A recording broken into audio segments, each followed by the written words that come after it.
Marie Bettul, merci d'avoir accepté notre invitation. Merci infiniment de me recevoir, c'est un plaisir d'être là. J'aimerais savoir comment est-ce que tu te définirais en tant qu'humaine et aussi en tant qu'artiste. Je m'appelle Marie Betsoul Prenant et c'est vrai qu'il y a beaucoup de gens qui me demandent c'est quoi le prénom. Et je pense que c'est la volonté aussi de mes parents de vouloir mettre en avant ma double culture. Donc moi je suis née à Paris, quand j'avais 6 ans on est venu s'installer au Maroc. Et à l'âge de 18 ans, je suis repartie en France pour faire des études de théâtre et cinéma. En fait, j'ai toujours su, depuis que je suis très jeune, que je voulais faire ça. C'est un peu une chance, honnêtement. Et après plusieurs années d'études, j'ai décidé de rentrer au Maroc et de commencer ma carrière ici. Les Marocains, ils t'ont découvert ce ramadan dans la série Juju, Effectivement. dans le rôle de Zakaria. Ah oui. Donc, la série, elle aborde des thèmes qui résonnent beaucoup avec le public marocain, comme la mendicité, etc. Est-ce que tu t'attendais à ce qu'il y ait autant de réactions sur la série? Et est-ce que tu t'attendais aussi à ce que ton personnage suscite autant de réactions et de réactions? Honnêtement, moi, c'est la première fois que j'ai eu l'opportunité de jouer pour la télévision marocaine. Et honnêtement, c'était une expérience incroyable. Je remercie Image Factory, Hinda et le réalisateur Mourad Khaoudi pour l'opportunité qu'ils m'ont donnée avec ce rôle de Zakaria. Étant donné qu'il y a dans la série des stars comme Aziz Dadez, Majdoulene Idrissi et Dounia Boutazot, je savais que la série allait marcher. C'est-à-dire que les gens sont particulièrement admiratifs de leur travail parce que c'est de très grands acteurs. Et, mais de cette manière, honnêtement, j'ai été vraiment agréablement surpris. On a fait un record d'audience qui est complètement spectaculaire. Et par rapport à la question sur Zakaria, non, je ne pensais pas du tout qu'il y allait avoir un tel engouement par rapport à ce personnage. Et vraiment, quand je suis extrêmement reconnaissante des messages que je peux recevoir et de tout l'amour que ce personnage a pu susciter parce que sur le plateau, ça a été assez compliqué pour moi. Et déjà de comprendre ce personnage, de réussir à le toucher du doigt parce que c'était assez compliqué. Il a une backstory qui est compliquée et il porte une histoire qui est elle-même complexe à comprendre. Et, et j'avais vraiment envie en fait d'être le plus juste possible et de pas être de pas plaquer mes préjugés ou de pas plaquer un fantasme que je pouvais avoir sur ce que pouvaient être des personnes dans la mendicité ou des personnes qui sont dans une situation précaire. Et, et tout le travail a été un travail d'observation, un travail de dialogue, que ce soit avec les coachs ou avec des personnes qui étaient réellement dans cette situation pour réussir à comprendre au mieux déjà la situation dans laquelle il était, mais aussi son histoire. Mais je pense aussi que la complexité du personnage fait sa force. Tu as dû voir qu'au début, enfin avant le ramadan, avant que la série ne soit diffusée, Ouais, il y a eu un petit bad buzz, on va dire, sur le teaser. ouais. Et donc, c'est parce que les gens avaient des préjugés et avaient trop vite jugé. Mais ça veut aussi dire que tu as très bien joué le rôle parce que les gens n'y ont vu que du Il feu. pensait que j'étais vraiment Ouais. un Donc, garçon. est-ce que vous avez essayé de modeler le personnage de manière à ce qu'il soit accepté sans choquer, quoi? Tu vois ce que je veux dire? Non, parce que je pense que ce personnage est extrêmement représentatif d'une partie de la société qui est peut-être invisible, mais qui est quand même là. Et c'est-à-dire qu'aujourd'hui, il y a beaucoup de femmes qui se retrouvent dans l'obligation de quitter leur foyer familial de par un contexte compliqué, dangereux et difficile qui devient invivable, et qui se retrouvent dans l'obligation de devoir aller dans la rue. Et la rue, c'est un espace dangereux, hostile, et qui peut mettre la vie de la personne, de l'individu en péril. Et c'est la raison pour laquelle le personnage de Zacharias, de Zina, du coup, à l'origine, a fait le choix de se camoufler et de choisir de transformer son apparence physique et de choisir l'identité de Zakaria pour survivre. Donc, c'est de la survie simple. Et je pense que c'est important aussi de mettre en lumière des personnes qui font partie de notre société, qui sont là et qui ont voilà, des vies qui sont pas faciles. Et c'était important. Et je pense que de plus en plus, la télévision et les médias, de manière générale, ici au Maroc, se rendent compte qu'il y a des sujets qui sont certes tabous, mais qui ont besoin d'être mis en lumière. Euh, Par exemple, dans la série Jojojo, toute la partie de la mendicité, toute la partie au-delà de la mendicité, mais de l'hypocrisie, d'avoir un double visage, de mentir, de trahir, tous ces sujets qui sont relativement tabous et dont les gens n'osent pas forcément parler, ont été mis en avant, sont traités de manière claire, ludique et judicieuse. Et il y a aussi d'autres séries qui passent sur la une et qui parlent de sujets complexes aussi, comme l'inceste, comme la drogue.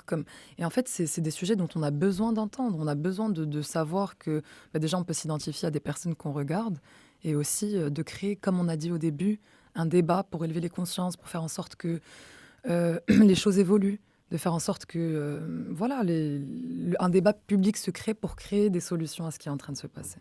Est-ce que tu as passé un casting ou bien comment ça s'est passé? Euh, Dans un premier temps, moi j'avais fait un long métrage où j'étais actrice principale qui s'appelle Aldila et une réalisatrice qui travaille avec la boîte de production, la Miss Khairat, que je salue, m'avait repérée pour un projet qui devait se faire avec cette boîte de prod. Donc c'est comme ça que je suis rentrée en contact avec eux. Et ensuite, pour le projet de Jojojo, j'ai passé un casting, j'ai rencontré le réalisateur et c'est comme ça que j'ai décroché le rôle de Zico. Et est-ce que quand tu as lu le script, ça t'a pas un peu confuse? Est-ce que, enfin, je sais pas, parce que comme tu l'as dit auparavant, c'est un personnage qui a plusieurs couches et qui est assez complexe, qu'il faut vraiment comprendre. Mais est-ce que ça t'a pas effrayé? Tu t'es pas dit genre, wesh, c'est beaucoup. Non, non, pas du tout. Moi, au contraire, genre, quand j'ai vu ça, j'étais en mode yes, du travail. Il faut. C'est comme si, tu vois, là, j'allais construire une sculpture et je voyais le tas que je devais construire, tu vois. Et c'était vraiment hyper excitant pour moi. Non, vraiment, l'aspect qui a été assez préoccupant pour moi et qui était vraiment important, c'était vraiment la partie de la langue, encore une fois, et parce que j'avais envie d'être juste, tu vois, et pas que les gens disent, en fait, remettent en question ma légitimité à être dans une série qui passait sur la télé marocaine et qu'au contraire, je sois tout de suite accueillie. Et c'est pour ça que le plus gros du travail a été là-dedans. Euh, et même pour la deuxième série qu'on a fait après avec la Miss, qui va sortir incessamment sous peu, c'était un personnage qui était complètement différent. Vous allez voir une petite fille de bonne famille, dont les parents sont d'une classe sociale relativement aisée, qui a des problèmes qui sont à l'opposé de Zakaria. Et, euh, et là aussi, j'ai eu des craintes parce que je me suis dit, mais comment est-ce que ce personnage va être accueilli? Parce que c'est très particulier. Mais qui en même temps, cette série pose des questions qui sont très intéressantes dans son sens, même si ce n'est pas les mêmes milieux, même si ce n'est pas les mêmes problématiques, qui sont tout autant complexes, en fait. Et c'est deux personnages qui sont complexes et qui ont demandé du travail à eux deux. J'aimerais aussi te poser des questions sur le tournage. Ouais. Enfin, dis-nous tout ça. Ça t'a pris combien de temps? Est-ce que tu as pu... Enfin, j'imagine que les grands acteurs qui étaient là-bas avaient déjà travaillé entre eux. Est-ce que c'était compliqué de t'intégrer ou bien est-ce qu'ils t'ont accueilli? Enfin, comment ça s'est passé? Honnêtement, forcément, ça a été compliqué parce que c'était une première expérience et moi, j'arrivais petit poisson dans un océan qui était complètement établi et dont l'ordre était déjà en place. Mais j'ai été accueillie extrêmement bien. Je remercie infiniment Wenza pour sa patience. Il a été hyper supportive aussi dans les scènes. Il m'a beaucoup aidé, le coach. Et j'ai été extrêmement bien entourée sur le plateau. Et même les acteurs qui étaient là, qui étaient établis, qui travaillaient depuis un moment, euh, ont fait preuve d'une vraie volonté de passation, de vouloir transmettre à cette génération nouvelle. Parce qu'il y a aussi Khalil qui était avec nous, Hiba qui sont les nouveaux visages de cette série. Et on a été vraiment super bien accueillis. Et on sentait que le flambeau était en train de passer avec beaucoup de bienveillance et de partage. Et moi, j'ai remarqué un truc Ouais. sur Zakaria, c'est qu'il, enfin, il ou elle, arrive à transmettre des émotions, enfin, juste avec des expressions faciales. Est-ce que c'est une force pour toi, enfin, dans ton domaine de l'acting? Je pense que déjà, dans la vie, on ne parle pas tout le temps. C'est-à-dire qu'on a beaucoup de moments de silence, de moments de non-dit, de moments complexes où il y a beaucoup de choses qui se passent, mais dans un état de rien, où on n'entend rien, mais il se passe beaucoup de choses. Et ça a été un travail qui a été fait aussi sur ce personnage parce qu'il ne s'exprime pas beaucoup, parce que je pense qu'il ne s'autorise pas à s'exprimer en termes de légitimité, de sa place au sein de la société, il ne s'autorise pas à parler. Et donc, en termes de réplique, c'était très mince. C'est des si adib par-ci, smahliya par-là. Et, euh, et parce que ça relate vraiment d'un inconfort qui émane du personnage. Et je pense qu'il y a énormément de choses qui peuvent se dégager d'un silence et que le silence est primordial au cinéma ou bien à la télévision, mais il est vecteur d'énormément d'émotions. Et, euh, et justement, pour l'anecdote, quand j'ai été amenée à travailler sur le personnage de Zakaria, euh, j'avais pas envie, comme je te disais, tu vois, d'arriver. Et voilà, moi, j'ai un parcours qui est complètement différent de ce personnage. Je viens d'un milieu qui est différent et on va pas se mentir, il y a pas de mal à le dire, tu vois. Et j'avais pas envie de venir et de dire, bon, ben moi, avec mon observation, tu vois, des personnes que je peux voir dans la rue, je vais venir et je vais plaquer, comme je te disais, quelque chose qui est complètement dénué de réalité profonde et d'humanité. Parce que quand on rencontre quelqu'un à un feu rouge ou bien à la sortie d'une banque ou bien et qui nous sollicite, c'est très différent que d'être dans sa situation et le comprendre véritablement à dans sa racine humaine. Et tout le travail du justement était là-dedans. Et ce que j'ai fait et qui était pour moi essentiel, c'est que euh, en dehors des moments de plateau et en dehors des moments où on filmait, je restais avec la tenue de Zakaria pour éprouver ce qu'éprouvait ce personnage. Et ça a été extrêmement intense, compliqué, parce que en fait, j'ai été confrontée à un regard des gens qui était très différent de ce que j'avais l'habitude de ressentir au quotidien.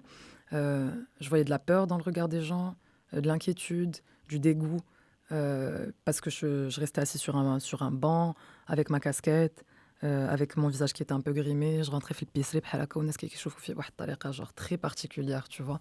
Et en fait, tout ça, tous ces éléments qui m'ont secoué, qui m'ont fait sortir un petit peu de ma zone de confort, de mon quotidien, de ce que j'étais, de ce que je pouvais ressentir, moi, dans ma petite bulle de Marie Batoul, tu vois, m'a permis de toucher un peu plus du doigt le quotidien de ce personnage.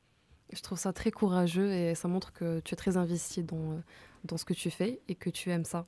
Parce que c'est pas facile de sortir de ta zone de confort. Mais en fait, c'est une responsabilité, tu vois. Ouais. Quand tu vas être amené à jouer un personnage ou bien à parler d'un sujet tel qu'il soit, peu importe ce que tu fais, tu as une responsabilité. Et c'est très important de l'honorer, ta responsabilité. Et de venir. Et déjà, la partie complexe, c'était, comme je t'ai dit, de sortir de ma zone.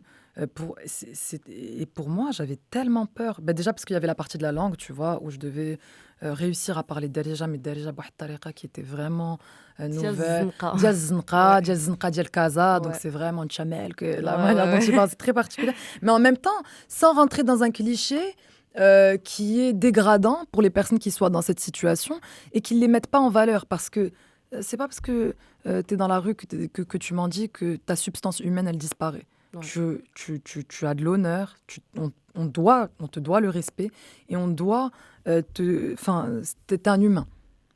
Et justement, c'est réussir à toucher tout ça du doigt, tu vois. Et c'est là où la responsabilité, pour moi, était vraiment importante, c'est de se dire comment les représenter le plus justement possible et les respecter dans leur humanité et respecter le personnage de Zakaria dans son humanité. Donc, à t'entendre, la série Jojo, c'était une expérience très riche. Ouais. Donc, ma question, c'est quoi la suite? C'est-à-dire, c'est quoi le rôle que tu aimerais faire? Honnêtement, comme ça, moi je te dirais, surtout ce qui me donnerait envie de travailler, ce qui est très excitant dans le métier de comédien, c'est la complexité d'un personnage. Tu vois, comme on vient de le parler de Zakaria actuellement, tout ce qui a été vraiment excitant, ça a été toute la partie de recherche, toute la partie de compréhension, toute la partie de sensation aussi, émotionnelle. Et en termes de jeu, et ce qui est vraiment jouissif pour un acteur, c'est quand tu te retrouves avec un personnage qui est complètement éloigné de toi et où tu dois faire ce travail monstrueux de recherche, de sensation, de compréhension. Et ça, pour moi, c'est vraiment intéressant. Donc, comme ça, je te dirais, tu vois, un agent secret, une James Bond girl, je sais pas, tu vois, genre quelque chose où je dois complètement, s'il y a une transformation physique, s'il y a une transformation, ou apprendre une langue, apprendre un art martial, tu vois, genre, c'est tout ça dans la nouveauté que je trouve très intéressante dans ce métier. Parce que si on choisit d'être acteur, c'est aussi parce qu'on n'a pas envie de faire tout le temps la même chose, Ouais, de changer, et de changer, d'être un d'apprendre. caméléon un peu. Ouais, Ouais. d'apprendre de nouvelles choses. Quel serait le conseil que tu voudrais donner à des jeunes ou enfin des jeunes artistes qui aimeraient enfin suivre le même parcours que toi, on va dire, et devenir successful actors? Déjà, je trouve que la position de me donner des conseils est très particulière parce que je me place pas comme mentor du successful acting, tu vois, pour donner ça, mais en tout cas de ma petite expérience et du début de carrière que je peux avoir, en tout cas les armes qui pour moi ont été essentielles et qui m'ont permis de continuer, ça a été la persévérance et la patience et le travail. Euh, j'ai eu des moments où vraiment je me suis dit ça va jamais marcher en fait, où tu traverses des tunnels qui sont tellement longs et opaques que tu te dis mais pourquoi je fais ça? Et à force de travail, à force de patience, à force de persévérance, les choses commencent à s'ouvrir. Et, euh, et bien s'entourer de gens qui croient en toi, de gens qui te portent, de gens qui t'aiment, c'est tellement important parce que justement, dans les moments où tu traverses ces tunnels qui sont longs et opaques, ben, les personnes qui vont t'aider, ce qui va faire que tu vas continuer à t'accrocher, c'est l'amour des autres. D'ailleurs, je remercie infiniment ma mère. Je ne sais pas si elle écoutera ce podcast, mais je pense que si. Parce que elle a été d'un amour et d'une force de conviction, comme même moi, j'y croyais plus, qui a été complètement... qui m'a permis de continuer, en fait. Et là, quand je la vois toute heureuse, parce qu'on n'a pas de télé à la maison, donc tous les soirs, elle prend l'ordi ou bien l'iPad, elle me dit et elle s'assoit, elle commence à regarder, elle me dit oh, je t'adore. Et quand il y a un des personnages qui m'attrape et qui me secoue un peu, elle me dit Willy, mais pourquoi il te fait comme ça? Elle est à fond et je trouve ça génial. Elle est super contente. Et dès qu'une copine elle lui envoie un message pour me féliciter, elle est heureuse. Et, mais le chemin continue. C'est-à-dire que certes, maintenant, il y a eu ce premier palier qui a été franchi et qui est extraordinaire. Et, mais rien n'est acquis. Il faut continuer à travailler, il faut continuer à y croire, il faut continuer à persévérer. Et, euh, et c'est vraiment important. J'aimerais te poser une question. Enfin, avant de te recevoir ici, of course, je t'ai stalké sur Instagram. Et dans ta bio Instagram, il y a écrit Tahkoun Nachat. Ouais.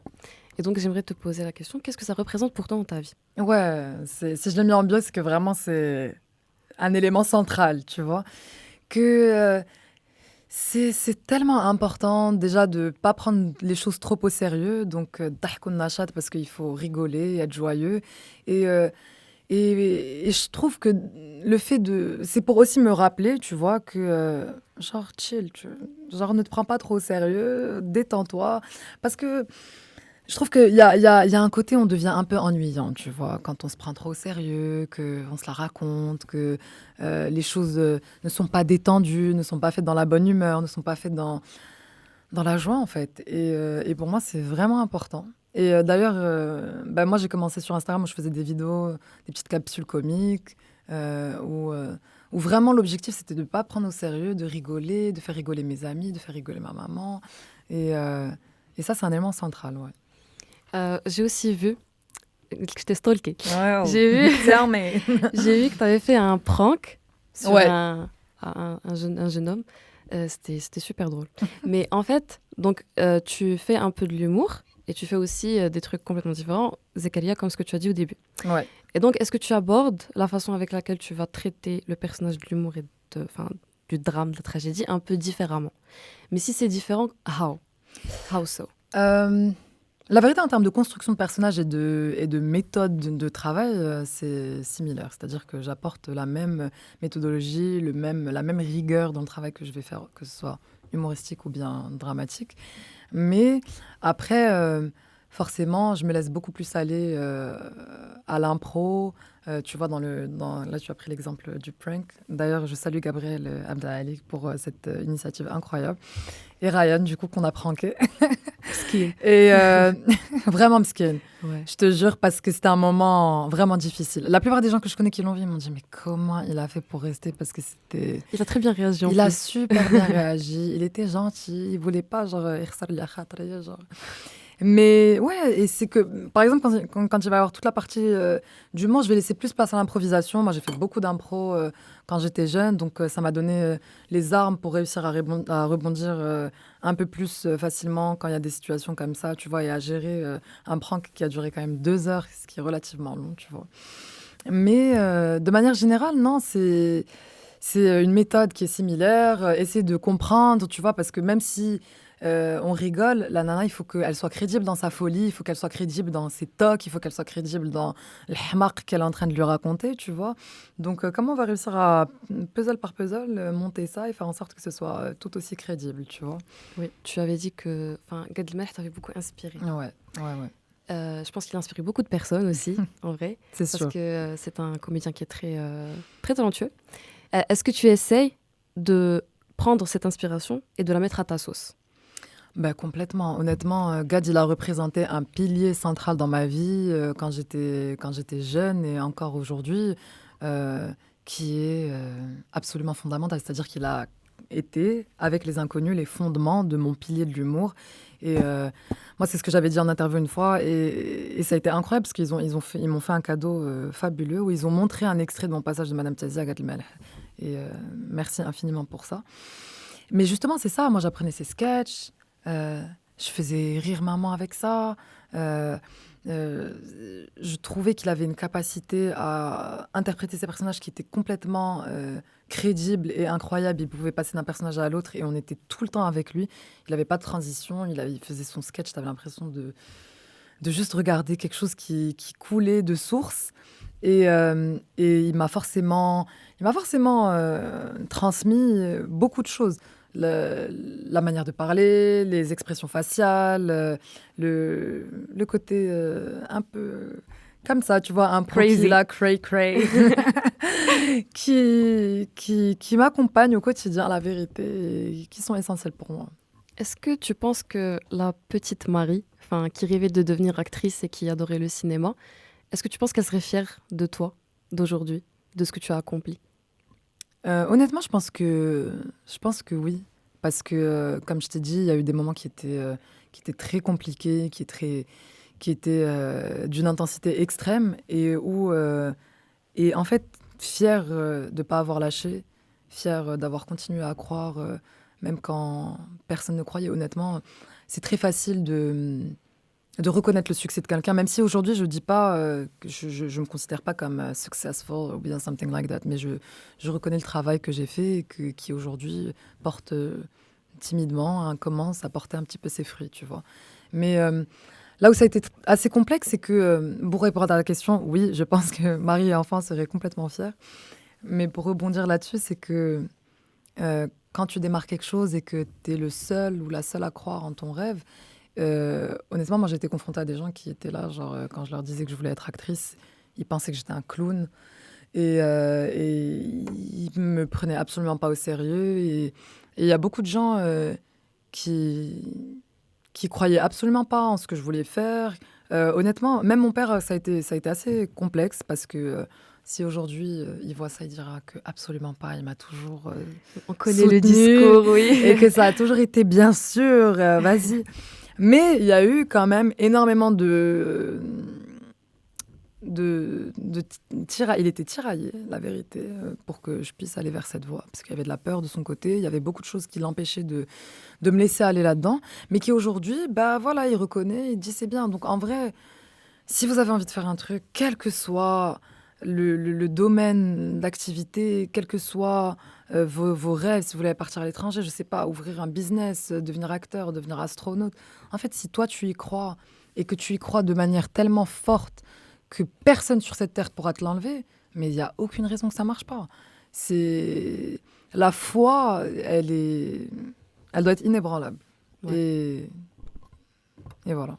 Je trouve ça, que c'est un message très important, surtout pour les jeunes ou bien les étudiants, Bien sûr. même ceux qui ont, par exemple, qui ont commencé dans des études qui ne prennent les hommes. Si il veut changer, il n'est jamais trop tard Bien et sûr. c'est que le début. On n'a qu'une vie. Mais c'est pas un problème qui est propre au Maroc. Je pense que c'est un problème qui est propre, qui est universel et qui est propre aux parents qui ont des peurs, qui ont des préjugés et qui ont cette pression financière qui les pèse. C'est-à-dire que pour eux, ils veulent assurer à leur enfant un confort qui est extrêmement important pour eux et qui pensent que si tu n'as pas un cursus type, tu ne pourras pas y arriver. Ouais. Je ne suis pas d'accord. C'est-à-dire que, encore une fois, si tu te donnes les moyens pour aller dans une voie, ben, ça va marcher.